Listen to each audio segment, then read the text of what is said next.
Gold, trusted gold buyers. మీరు తాకట్టు పెట్టిన బంగారాన్ని విడిపించి ఈ రోజు ఉన్న మార్కెట్ ధరకు కొనబడను. నమస్కారం, నా పేరు డాక్టర్ షగుఫ్తా. నేను న్యాచురోపతి డాక్టర్ని. సో ఈ మధ్య కాలంలో మోకాలు నొప్పులు చాలా వీడియోస్లో కామెంట్స్ కూడా చూశాను.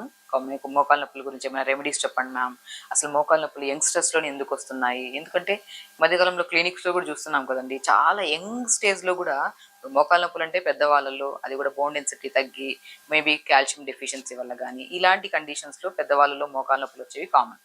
కానీ చిన్న వాళ్ళలో, యంగ్స్టర్స్లో 30 to 40 years వాళ్ళలోనే ఒక ఆల్మోస్ట్ చాలా మంది మోకాలు నొప్పులని, బ్యాక్ పెయిన్ అని, నెక్ పెయిన్ అని సఫర్ అవుతున్నారు. అసలు ఈ పెయిన్స్ ఎందుకు వస్తున్నాయి? ఒకవేళ పెయిన్ వచ్చింది అనుకోండి, మనం ఏం చేస్తాం? ఇమీడియట్గా పెయిన్ కిల్లర్ వేసుకుంటాం. ఒకవేళ పెయిన్ తగ్గలేదనుకోండి, ఒకవేళ ఎక్స్రే తీసుకుంటాం, లేదు అంటే ఫిజియోథెరపీకి వెళ్తాం. ఇవి కాదు మెయిన్ రీజన్. ఏదైనా పెయిన్ వచ్చింది అనుకోండి, ఫస్ట్ మనం చేయించుకోవాల్సిన టెస్ట్లో కాల్షియం ఎంత ఉంది మన బాడీలో, హిమోగ్లోబిన్ ఎంత ఉంది, and specially vitamin B12, D vitamin ఎంత ఉంది. నేను ఏ కైండ్ ఆఫ్ పెయిన్ అని మన క్లినిక్ వచ్చినా కూడా నేను ఫస్ట్ ఒకటే చెప్తాను, B12, D vitamin test, calcium చేయించుకోనండి. ఒకవేళ అవి తక్కువ ఉంటే ఫస్ట్ ఆహార రూపంలో మనం కరెక్ట్ చేసుకోవాలండి. సో ఎప్పుడైనా మోకాలు నొప్పులు కనుక స్టార్టింగ్లో మనకి ఫస్ట్ ఇమీడియట్గా సివియర్ పెయిన్స్ అయితే రావు. సో ఫస్ట్ స్టార్టింగ్లో ఎలా వస్తాయి? మనం టక్ టక్ సౌండ్లతో స్టార్ట్ అయ్యి కొద్దిగా డిస్కంఫర్ట్నెస్ నడుస్తున్నప్పుడు, కొద్దిగా ఏదో కాలెత్తి మనం వేస్తున్నప్పుడు ఏదో పట్టేసినట్టు అలాంటి పెయిన్స్ని కాస్త మనం నెగ్లెక్ట్ చేస్తే అది కాస్త సివియర్ పెయిన్స్ కింద కన్వర్ట్ అవుతాయి. సో ఇప్పుడు మనం ఏదైనా పెయిన్స్, టక్ టక్ సౌండ్ రావడం కానీ, కూర్చుంటున్నప్పుడు నిలబడుతున్నప్పుడు తిమ్మిరులు రావడం కానీ ఇలాంటి కండిషన్స్ వచ్చినప్పుడు compulsory vitamin B12, D vitamin, iron టెస్ట్లు చేయించుకోండి. అండ్ స్పెషల్లీ రక్తహీనతలో iron test compulsory, and calcium test కూడా ఇంపార్టెంట్. సో ఈ టెస్ట్లలో మనకు ఒకవేళ ఐరన్ తగ్గింది అనుకోండి, మనం ఏం చేస్తాం? ఐరన్ తగ్గితే రాగి జావ తీసుకుంటాము, పంకిన్, వాటర్ మిలన్, సన్ఫ్లవర్స్ తీసుకుంటాము. సో మనం రాగి జావలో ఈ సీడ్స్ అన్ని పౌడర్ ఫామ్లో చేసుకొని, ఈ పౌడర్ని మనం రాగి జావలో తీసుకొని కొద్దిగా బెల్లం వేసుకొని తీసుకుంటాం. సో మోర్ దెన్ కాల్షియం, ఐరన్ని మనం కవర్ చేసేది ఈ సీడ్స్లో అండ్ రాగిలో, బెల్లంలో. సో ఇలా కొన్ని సప్లిమెంట్స్ని ఆహార రూపంలో మనం బ్యాలెన్స్ చేయగలిగితే మాత్రం విత్ ఇన్ స్పాన్ ఆఫ్ డేస్లో మనకి పెయిన్స్ పోతాయి. మళ్ళీ మనకి ఈవెన్ ఫ్యూచర్లో కూడా మనకి పెయిన్స్ రావు.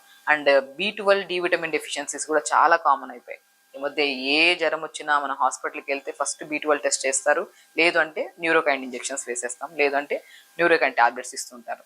కాబట్టి ఎప్పుడైనా సరే ఫస్ట్ డెఫిషియన్సీస్ని మనం డయాగ్నోస్ చేసుకోవాలి. సో ఆహారంలో బలమైన ఆహారం తీసుకుంటున్నామా లేదా, ఎందుకు మనకి చిన్న ఏజ్లోనే మోకాలు నొప్పులు వస్తున్నాయనే పద్ధతి ఫస్ట్ గమనించాలి. సో ఏమైనా మనం కూర్చున్నాము, ఒకటే చోట కూర్చొని 2-3 గంటలు అలా నిలబడకుండా, అలా మొబిలిటీ లేకుండా కూర్చోవడం వల్ల కూడా అప్పుడప్పుడు పట్టేస్తూ ఉంటాయి. సో తిమ్మిరి పట్టేస్తూ ఉంటారు. సో ఇది కూడా మేబీ బికాస్ ఆఫ్ మొబిలిటీస్ లేకపోవడం వల్ల. సో నేనేమంటానంటే, వయసు తక్కువ ఉన్నప్పుడు నొప్పులు వస్తే మనం ఫస్ట్ గాబరా పడిపోయి అయ్యయ్యో నాకు అప్పుడే మోకాలు నొప్పులు వచ్చేసాయి అనే టెన్షన్, స్ట్రెస్ తీసుకొనే ఈ బీపీలు, షుగర్లు కూడా వస్తున్నాయి అంటున్నాను. సో మోకాలు నొప్పులు కనుక వస్తే ఎవరికైనా మాత్రం బెస్ట్ రెమెడీ అండ్ ఫుడ్ హ్యాబిట్స్లో ఎలాంటివి తీసుకోవాలి, ఏమేమి జాగ్రత్తలు తీసుకోవడం వల్ల ఈ మోకాలు నొప్పులు విత్ ఇన్ 1 వీక్లో మనం తగ్గించుకోవచ్చు అనే దాన్ని మనం క్లియర్గా చెప్దాం. సో ఇప్పుడు మనం మోకాలు నొప్పి వచ్చింది అనుకోండి, నేనేమంటాను, ఒకవేళ ఆవు పాలు దొరుకుతాయి, మంచిగా ఆవు పాలు తెప్పించుకొని, సో మనం ఏం చేస్తాను, మనం పూల్ మఖానా అంటారు కదా, నేను చెప్పాను B12 కానీ, డి విటమిన్ డెఫిషియన్సీ కానీ, ఐరన్ డెఫిషియన్సీ కానీ, కాల్షియం డెఫిషియన్సీ కానీ, ఈ ఏ డెఫిషియన్సీస్ అయినా సరే ఇప్పుడు మనం చెప్పే నట్స్ని కంప్లీట్గా న్యూట్రిషన్ని ప్రాపర్ చేస్తాయి అనమాట. సో కొద్దిగా పూల్ మఖానా అంటారు కదా, ఆ మఖానా ఒక 50 గ్రాములు తెచ్చుకోండి. కొన్ని పంకిన్ సీడ్స్ 50 గ్రాములు, వాటర్ మిలన్ సీడ్స్ 50 గ్రాములు, సన్ఫ్లవర్ సీడ్స్ 50 గ్రాములు, తెల్ల నువ్వులు కానీ, నల్ల నువ్వులు కానీ ఒక 50 గ్రాములు, రాజగిరి సీడ్స్ అంటారు, తోటకూర విత్తనాలు, ఇందులో కూడా మంచి ఐరన్ ఉంటుందండి, మంచి ప్రోటీన్ కంటెంట్ కలిగి ఉంటాయి. వీటన్నిటిని జస్ట్ కొద్ది ఘీ వేసుకొని వేపేసుకొని పౌడర్ చేసేసుకోండి. ఆ పౌడర్ని మనము ఎలాగో టీ కాఫీలు బంద్ చేయమంటాను ప్రతి ఒక్కరికి, స్పెషల్లీ గ్యాస్ట్రిక్ ప్రాబ్లం ఉండే వాళ్ళలో కానీ, వీళ్ళకి టీ అడిక్షన్స్ కూడా ఎక్కువైపోవడం వల్ల కూడా చాలా మందికి నర్వస్ వీక్నెస్లు వచ్చే ఛాన్సెస్ ఉంటాయి. కాబట్టి మంచిగా ఆవు పాలు దొరికితే ఆవు పాలు, ఒకవేళ పాలు ఎలర్జీస్ ఉంటాయి కొంతమందికి, అలాంటప్పుడు 4 to 5 ఆల్మండ్స్ పొద్దున్న నానబెట్టేసుకొని దాని స్కిన్ తీసేసి ఒక గ్లాస్ నీళ్ళు వేసి మిక్సీ పట్టేస్తే ఆ పాలు వస్తాయి, ఆల్మండ్ మిల్క్. ఆ ఆల్మండ్ మిల్క్లో మనం పూల్ మఖానాతో పాటు pumpkin, water melon, sunflower seeds, తెల్ల నువ్వులు, రాజగీరా సీడ్స్ని పౌడర్ చేసి పెట్టున్నాం కదా, ఆ పౌడర్ని మనం ఈ ఆల్మండ్ మిల్క్లో కానీ, ఆవు పాలలో కలుపుకొని డైలీ ఒక పూట తాగండి. బ్రహ్మాండమైన రిజల్ట్స్ అండి. నేను యంగ్స్టర్స్లో కానీ, ఈవెన్ చిన్న చిన్న పిల్లల్లో కూడా ఏదైనా గాయమైంది అనుకోండి, రికవరీ అవ్వడానికి చాలా టైం పడుతుంది. ఎందుకంటే ఇమ్యూనిటీ తక్కువ ఉంటుంది, పిల్లలు జంక్ ఫుడ్స్ ఎక్కువ తింటున్నారు, డెఫిషియన్సీస్ చాలా ఎక్కువ అవుతున్నాయి పిల్లల్లో. అందుకని స్పెషల్లీ చెప్తున్నాను, ఈవెన్ దో మీకు మోకాలు నొప్పులు కానీ, బ్యాక్ పెయిన్ కానీ, specially hair fall, skin type of problems ఉన్నా కూడా బెస్ట్ వేలో మనకి న్యూట్రిషన్ పరంగా హైలీ మంచిగా యూజ్ అయ్యే బలమైన ఫుడ్లలో ఎస్పెషల్లీ బోన్స్కి అండ్ నర్వ్స్కి స్ట్రెంథనింగ్గా ఉండే బెస్ట్ ఒక పౌడర్ని మనం ఇంట్లో ప్రిపేర్ చేసుకునే దాంట్లో మఖానా, పూల్ మఖానా దొరుకుతుంది. మంచి బలమైన ఆహారం అది. సో చాలా చోట్ల దొరుకుతుంది. మఖానాతో పాటు పంకిన్, వాటర్మెలన్, సన్ఫ్లవర్ సీడ్స్, తెల్ల నువ్వులు, కొద్దిగా రాజగిరా సీడ్స్ కూడా చాలా మంచిదండి. ఈ పౌడర్ ఫామ్లో చేసుకొని ఆవు పాలలో కానీ బాదం పాలలో కానీ తీసుకుంటే మాత్రం చాలా మంచి ఉపశమనం ఉంటుంది. అండ్ మనం ఇంటేక్ ఆఫ్ ఫుడ్ ఎలాగైతే చెప్పామో ఎక్స్టర్నల్ అప్లికేషన్ కూడా. సో చాలా వరకు మా దగ్గర ఫిజియోథెరపీకి వచ్చారనుకోండి, నేనేమంటుంటానంటే సో 1 to 2 days చేయించుకుంటారు ఫిజియోథెరపీ, మ్యాక్సిమం 4 to 5 days చేయించుకున్న రోజులంత వరకు బాగానే ఉంటుంది. మళ్ళీ కొన్ని రోజుల తర్వాత మళ్ళీ అలాగా వర్క్ స్ట్రెస్, మళ్ళీ మొబిలిటీ లేకుండా మళ్ళీ కొన్ని రోజుల్లో పెయిన్ వచ్చేస్తుంది, మళ్ళీ ఫిజియోథెరపీ.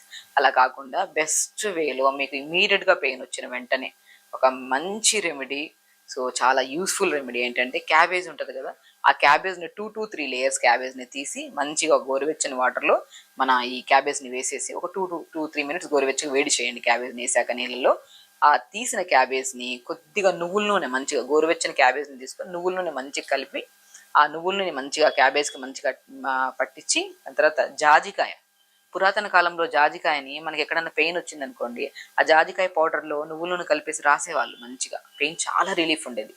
బట్ మోకాల నొప్పులకి బెస్టెస్ట్ పురాతన కాలమైన రెమెడీయే. బట్ అల్టిమేట్గా మన నర్వ్స్ని స్ట్రెంగ్త్ చేసి అండ్ హీట్ జనరేట్ చేసి మనకి ఇమీడియట్ బ్లడ్ సప్లైని ఇంక్రీజ్ చేసి కూడా పెయిన్ తగ్గించే బెస్ట్ రెమెడీలో జాజికాయ చాలా ఎఫెక్టివ్గా ఉంటుంది.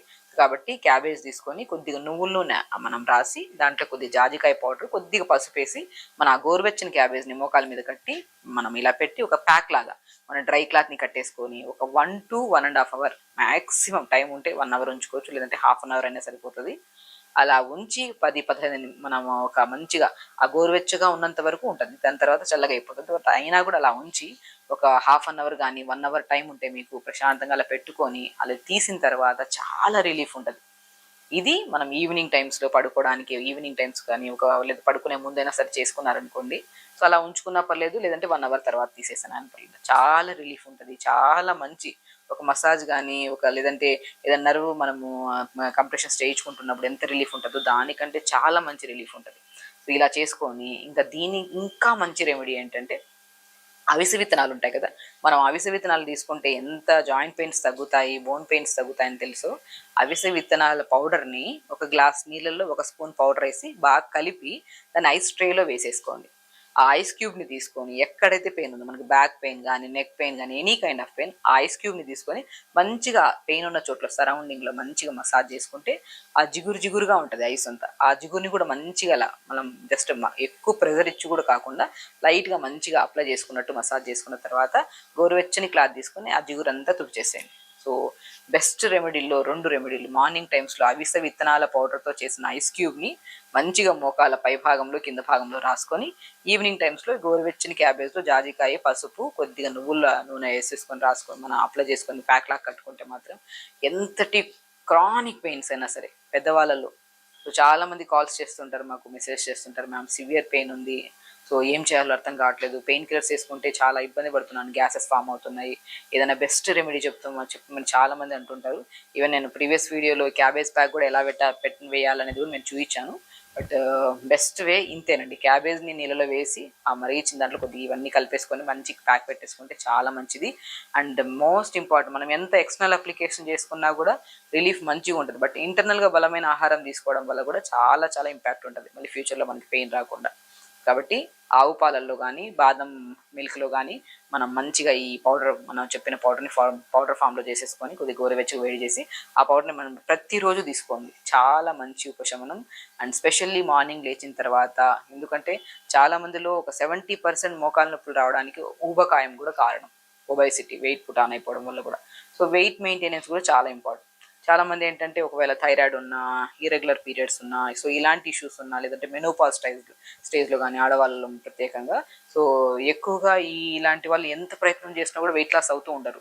వీళ్ళకి కూడా బెస్ట్ వే ఏంటంటే మార్నింగ్ లేచిన వెంటనే, ఎందుకంటే ఈ జావ కానీ, ఇప్పుడు మార్నింగ్ నేను ఇప్పుడు చెప్పే జావ మోకాలు నొప్పులు తగ్గడానికి, అట్ ద సేమ్ టైం న్యూట్రిషన్ని బ్యాలెన్స్ చేయడానికి అండ్ వెయిట్ లాస్ కూడా చాలా యూజ్ అవుతుంది. కొద్దిగా రాగి పిండి, జొన్న పిండి, సజ్జపిండి, బార్లీ పిండి అన్ని సమపాలంలో తీసుకొని దీన్ని దోశల్లాగా కానీ లేదంటే జావ రూపంలో కానీ, దీంట్లోనే కొన్ని నువ్వులు కానీ కొద్దిగా మీకు నచ్చిన టేస్ట్ని బట్టి సాల్ట్ కానీ మీకు నచ్చిన, లేదంటే బెల్లం కానీ వేసుకొని పొద్దునపూట జావ తీసుకోండి. మంచి న్యూట్రిషన్ అండ్ మంచి అంటే మనకి ఒక రెండు మనం ఎక్కువ హెవీగా తినాలన్నా కూడా క్రేవింగ్స్ని కూడా కంట్రోల్ చేస్తుంది ఈ జావ. ఇలా మార్నింగ్ పూట జావ తీసుకోవడం, మధ్యాహ్నం పూట బ్రౌన్ రైస్, ఎక్కువ ఆకుకూర ఫ్రైలు, మునక్కాడలు కూడా ఎక్కువ తీసుకోండి.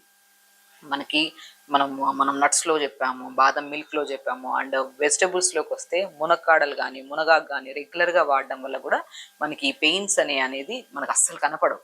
ఈ రుమటైడ్ ఆర్థరైటిస్ కానీ, సయాటికా పెయిన్ కానీ, యాంకిల్ జాయింట్స్ మడమ నొప్పులు కానీ, ఎందుకంటే మోకాళ్ళ నొప్పులు ప్రత్యేకంగా మాట్లాడడానికి కారణం ఏంటంటే రీసెంట్గా యంగ్స్టర్స్లో చాలా మంది మాకు మోకాళ్ళ నొప్పులు వస్తున్నాయి అండ్ చాలా మంది అడిగారు కూడా వీడియోస్ చేయమని చెప్పేసి ప్రత్యేకంగా చేయడం.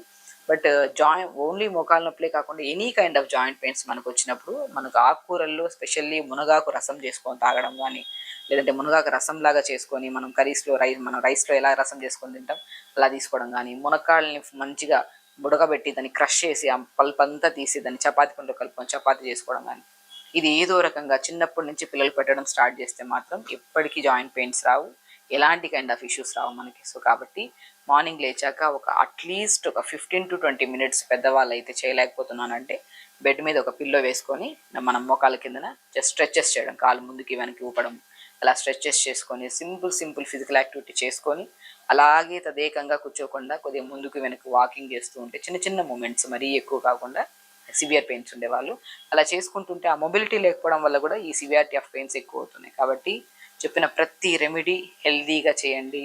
అండ్ ఎన్నో కేసెస్ని మేము చేసి సక్సెస్ఫుల్గా చేసి వాళ్ళలో ఎంతో రిలీఫ్ వచ్చింది. సో మా వరకు మీరు రాలేదు కాబట్టి మీకు ఒక మంచి సొల్యూషన్స్ చెప్పాలని చెప్పేసి మేము ఈ వీడియో చేయడానికి కారణం. కాబట్టి మంచిగా చేసుకోండి. అండ్ మోకాళ్ళ నొప్పులే కాకుండా ఎనీ కైండ్ ఆఫ్ పెయిన్స్ కానీ, B12 డి విటమిన్ డెఫిషియన్సీని కూడా మనం సంపూర్ణంగా ఆహార రూపంలో తీసుకుంటూ అండ్ చిన్న చిన్న రెమెడీస్ ఇలా ఫాలో అవ్వడం వల్ల మనకి పెయిన్సే కాకుండా యాక్టివ్ లైఫ్ స్టైల్ ఉంటుంది, హెల్దీగా ఉంటాం, ఎలాంటి హెయిర్ ఫాల్స్, ఈవెన్ ఫేస్ మీద కూడా ఎలాంటి మచ్చలు లేకుండా మనం హెల్దీగా మెయింటైన్ చేసుకోవచ్చు. ఖచ్చితంగా చేయండి, హెల్దీగా ఉండండి, హ్యాపీగా ఉండండి. నమస్కారం.